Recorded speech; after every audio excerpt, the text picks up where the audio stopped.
はい、皆さんこんばんは。アストロカウンセラーのターラです。いつも動画のご視聴ありがとうございます。今回は10月3日に日食があるんですけれども、その日食に向かって私たちに今何が起きているのか、どんな学びの渦中にいるのかというような大まかな流れを見ていきたいと思います。星の解説とタロットをさせていただきます。お願いします。またね、いつもやっている前半後半の動画も別にありますので、そちらもよかったら参考にしてください。大きな流れを理解した上で、今ここなんだなっていうふうに分かると、より一層毎日を過ごしやすくなりますので、ぜひ参考にしていただけると嬉しいです。で、今回説明したいのがこの10月3日の天秤座で起こる金環日食なんですけれども、日食っていうのは年に2回ぐらい起こるんですね。で、そんなに気にならない方もいらっしゃるかもしれないんですけども、無意識に私たちっていうのはそういった宇宙のエネルギーをすごく感じていて、なんとなくだるいなとか眠いなとか調子が出ないなってなったりするんですが、それだけ外側の世界ではなく、内側でどんな気づきがあるかっていうような魂の成長っていうのかな、精神的な成長を促されている時と思うんですね。それが今ちょうど10月に向かってどういう感じかなっていうのを見たいと思ったんです。で、その説明の前にちょっと皆さんにね、考えていただきたいというか振り返っていただきたいことがあるんですけども、皆さんよくね、未来に何があるってなると、それは何が起こるんだろうという現象だけをすごく追い求めますよね。どんないいことがあるんだろうとか、どんな怖いことがあるんだろうとか。だけれども運勢っていうのは、それぞれが今までどのように自分を捉えて、この運を捉えて生きてきたかっていう、その過去の現象に応じて未来の現象っていうのも変わってくる。自分が作り出す現実っていうのも変わってくるので、ちょっと振り返っていただきたいんですけど、例えば2023年の10月に去年の10月にも実は金環日食あったんですね。ここで初めて天秤座で起こる日食がありました。で、この時に皆さんは何を考えていたでしょうか。どんなことを願っていたでしょうか。多分ですけど、その時も私は日食ですよって一生懸命言っていたような気がするんですね。で、それぞれが願うことやテーマっていうのは違うと思うんですけども、その去年の10月に願ったことっていうものがどうなったかなっていうのが、また今年の4月の日食でも何か大きく進歩したんじゃないかなと思うんです。で、この日食から日食までの間っていうのはすごくいろんな気づきがあるんですね。表面的なことではないです。内側で。内側が変化すればするほど外側の世界というのは簡単に変わったりするので、そういう意味で今年の4月9日にも皆既日食がありました。これはお羊座で起こる皆既日食だったんですね。ですから中には去年の10月に願ったこと、意図したこと、頑張ろうと思ったことが今年の4月にきっかけがあったよとか、現実に起きましたよとか、もしくは4月に新しく始めます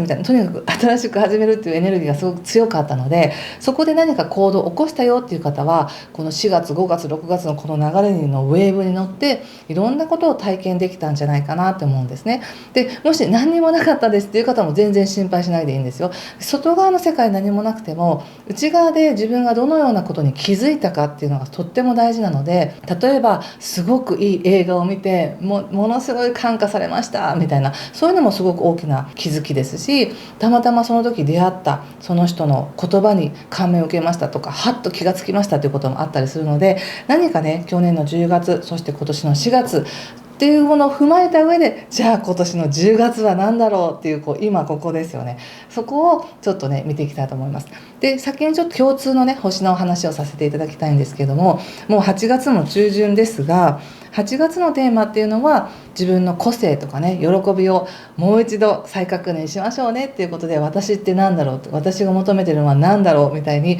思う方も多いんじゃないかと思うんですね。そして9月に入るとちょっと星の動きがですね、天体が結構逆行する天体が多かったりとか、また9月18日には月食もありますので、結構9月からね風向き変わるなみたいな感じがあります。ですので、もし今何かもがいてるとか、頑張ってるのに進んでないっていう風に感じる方がいらっしゃったら、9月に入ったら風向き変わるので、急にふっと楽になったりとか、何かまた気づきがあったりっていうのが起こりやすいかなと思います。ただ結構この今年の4月そして今年の10月にかけてのこの日食のテーマっていうのは結構ね人間関係に影響している人が多いだろうなっていうふうに思うので、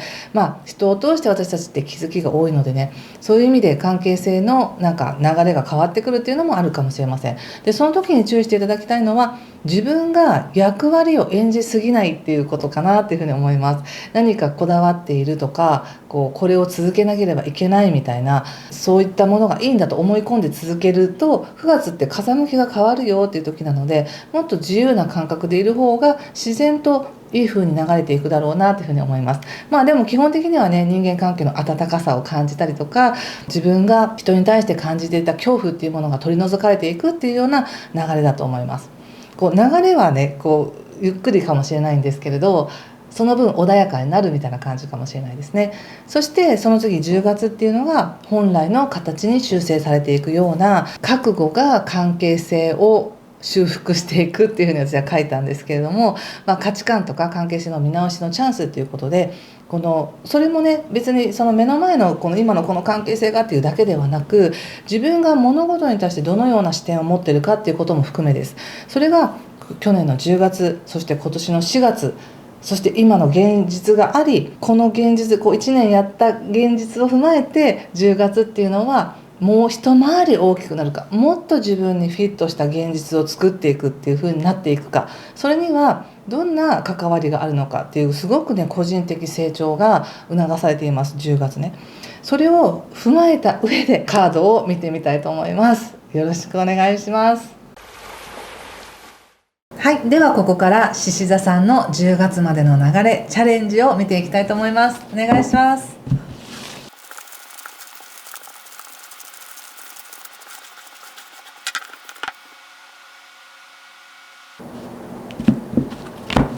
はい、じゃあ一緒に見てみましょう。お願いします。ソードキング逆、ワンド9逆、ソードのクイーン逆、カップ4、ワールドの逆、ワンド8逆、死神、フール、ペンタクルス10逆、オラクルはプリンセスのカップということで、カップのナイトですね。なるほど、そうですか。ちょっとこの10月までのチャレンジっていうのは何がどうなりますよっていうよりも、どのような気づきを促されているかっていうような見方なんですよね。そして、ヒントとなるのはやはり皆さんの過去なんです。去年の10月に自分が何を願ったのか、そして今年の4月に一体何が始まったのかっていう感じなんですけども、今年の後半のテーマとしては何かちょっと奇想天外な違う方向性が入ってくるよとか、新しい自分の未来に対しての動きが出てくるよという時なので、おそらく何か新しいものが始まるなって感じは非常にしています。じゃあ何って感じですけどね。それが、気づきっていうのは現象が起こるとかではなくて、自分の内側で起こってくる気づきだったりするんですね。それがどちらかというと結構心の持ち方とか考え方とか理念みたいな、一つの宗教みたいな感じですかね。別に宗教を進めてるわけではないんですけれども、一つの理念、こういう考えで生きればいいんだとか、こういうものを大事にすればいいんだみたいな、そういった軸になるような考えとか理念っていうものが非常に助けになるよっていう感じで言われてるんですね。でその軸となるものっていうのは、自分が今まで何を信じてきたかっていうこともそうだし、もう一つは今まで自分が学んできた専門的な知識は何ですかっていうような問い合わせがありますね。それがすごく生かされてくるよっていうようなメッセージに感じます。獅子座の皆さんね、今年の後半って本当にね、パートナーシップとか人間関係でもいろいろ変化があると思うので、その中で言われているのが、10月までの間に誰かからお声がかかりますよみたいな感じがあるんです。要するに申し出があると。でその申し出はなぜなのかっていった時に、その獅子座の皆さんが持ち合わせている考え方とか生きる姿勢とか、もしくは専門知識っていうものを必要とする人からお声がかかるよみたいな感じがあるんです。ただカードで見てる限り、獅子座の皆さんは自分のことで精一杯でそんなことには答えられませんみたいな、そんな答える余裕がありませんっていうような感じがするんですね。なのでそれは別に答えても答えてなくてもどちらでもいいんですけれども、チャレンジというか自分の気づきどんなことを促されてるかって言われると、何かを準備してないとできないわけではなくて、もう今この瞬間から成し得られることっていうものがありますよと。でそれに対して誰かからの問い合わせがあったりとか申し出があったりとかすれば、それは自分に与えられている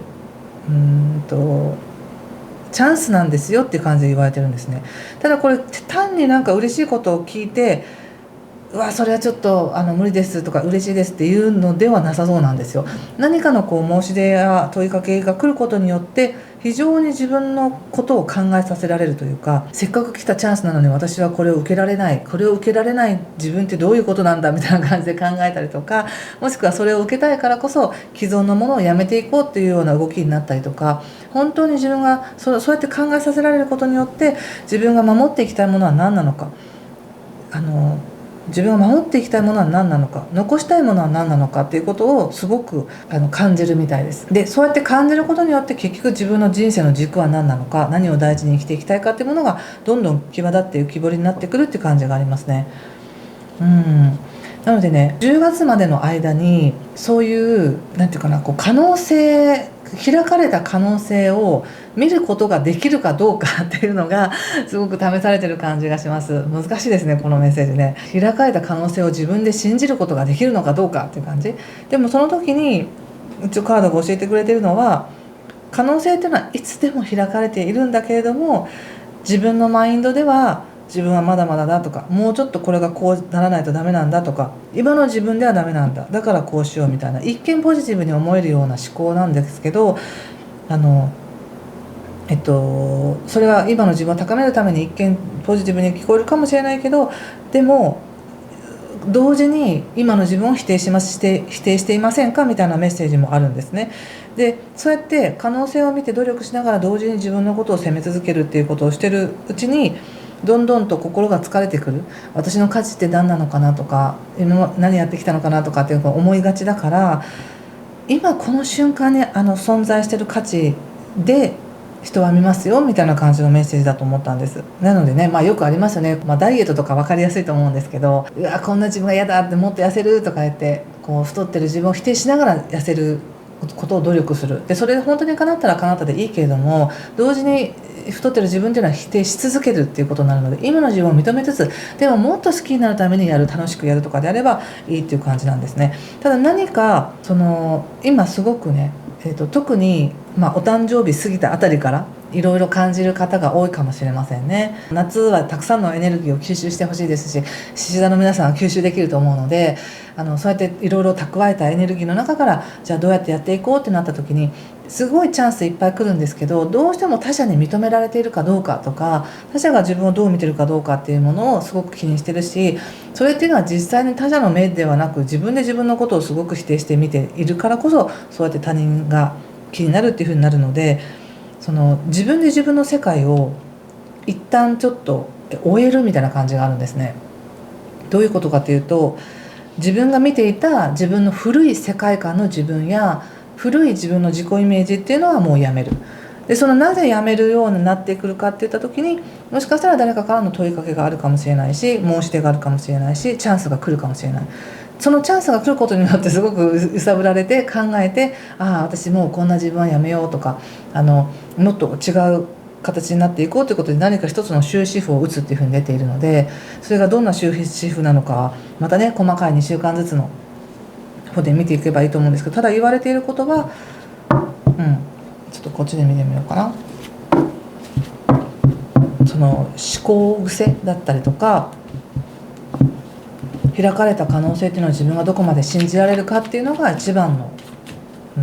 チャレンジというかテーマみたいですね。